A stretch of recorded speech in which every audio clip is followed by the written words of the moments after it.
The U-2 could fly higher than any other plane of its time. It carried the best camera in the world and specially designed film. 4th of July 1956.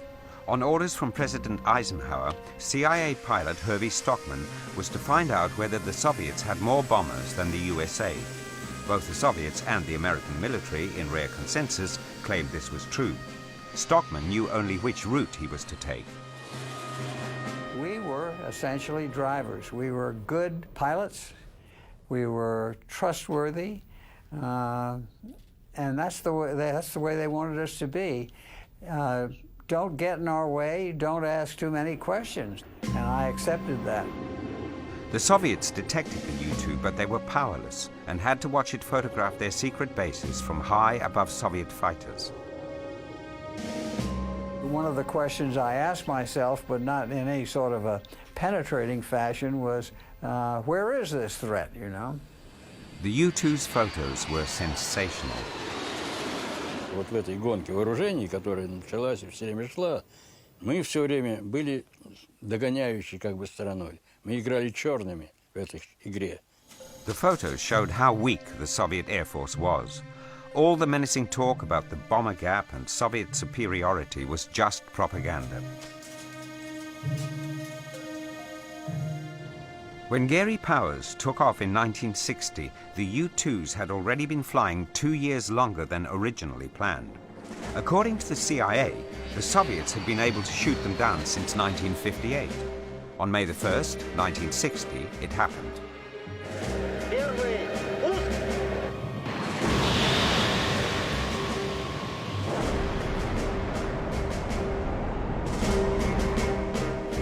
Khrushchev tried to exploit the shooting down for propaganda purposes and arranged a show trial.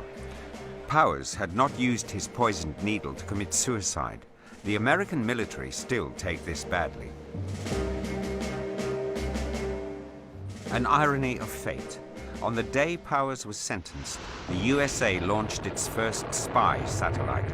The era of overflights was over.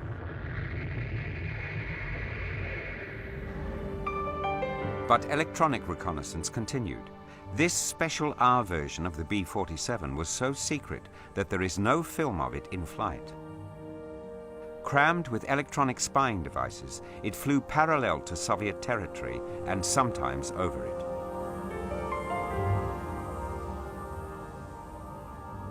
With electronic intelligence, what you're trying to do is to come up with a method of getting you to that target and hopefully getting you back out of it. You have to build an effective defense to overcome their defenses. The RB-47 was a high-tech machine and an improvisation.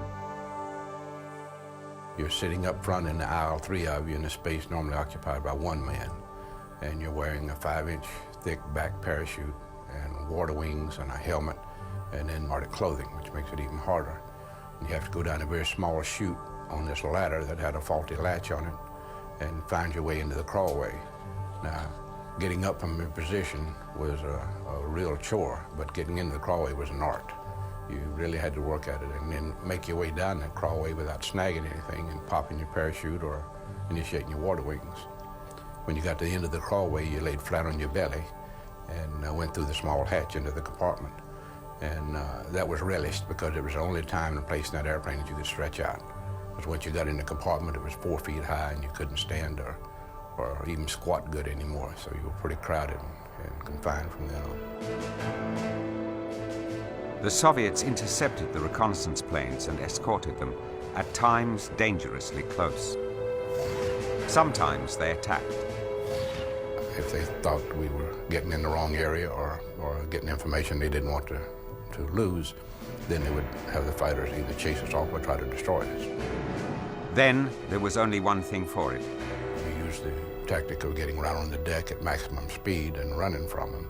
Close to sea level, the missile's guidance system didn't work, and the fighters didn't have enough fuel for a flat-out chase over the sound barrier. The airplane went beyond buffet where you got no ailerons and then aileron reversal. And we were doing everything we could to stay alive. When we landed the airplane, it was crusted with salt on all the leading edges. and the wings had warped so badly that they couldn't remove the outboard engines. It was one of many highly dangerous missions which have remained secret until now. The American pilots did not always manage to escape. July 1960. An electronic reconnaissance plane flew from England to Murmansk. As we came up to the turning point, the co-pilot suddenly said, "Check, check, check, right wing."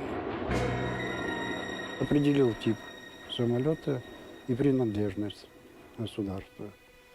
Передал, что американский самолет. Дайте команду на посадку. Polyakov instructed the bomber to follow him.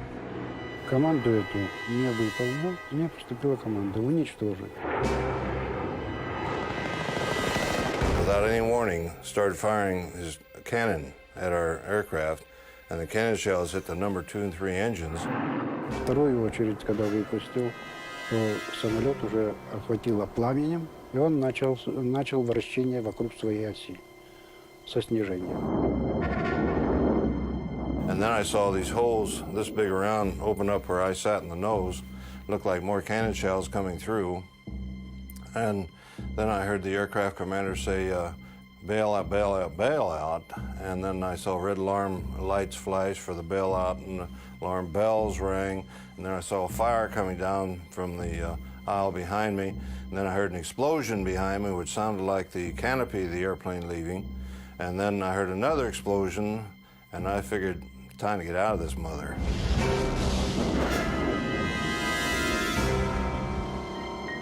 At 14,000 feet, where my chute opened automatically, and then I saw this beautiful blue sea. And I was born and raised in Kansas. I'm never around the ocean, and I had no idea what an ocean was like. And but it was 65 degrees Fahrenheit or so it was fairly warm. But we were also told by our intelligence officer that the water was 33 degrees up there. Besides McCone, only Olmsted, the co-pilot, survived. The pilot and 3 electronic specialists died.